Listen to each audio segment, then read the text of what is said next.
Hello mga ma'am, Chicago, good morning, good morning. Yan nga pala, kumain na nga pala ako ng time na yan. Kami nga pala nakagaling na yan sa bayan mag-iina at ayan, for the kain na persona kasama ang itong dalawang batang makulit. Tag-ulan talaga sa bayan kaya naman nagpatila talaga muna kami bago kami nagpabayan. At pagka uwi ko ng bahay, ito na, bumungad sa akin, dumating na nga pala yung parcel ko na payong. Dahil tag-ulan na, okay, magtag-init yan, kailangan talaga ng dalawa ko ng payong. Kahit mumurahin niya mga mamshi ko, napakatibay niyan. Manual nga pala yung mga mamshi ko. At kung gusto nyo nga palang umorder, nasa yellow basket ko lang po. At napakaganda talaga niya mga mamshi ko. Tingnan nyo naman.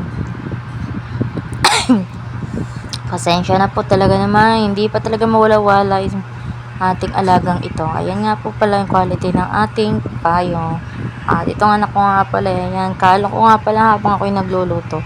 At pagtapos ko magluto mga mamsi ko, ayan na, for the bantay na sa batang makulit. Ay, tingnan nyo naman kung gaano kalikot. Pauntog lang talaga niya ng konti. Iiyak talaga yung batang makulit na yan. Ay, hindi mo naman masabihan. At talagang mas pagsalikot. O, tingnan nyo naman. Kahit saan talaga pupunta yung batang iyan. Ang kinakatakot ko lang talaga ay baka mamaya matumba yung bangkot matumbahan.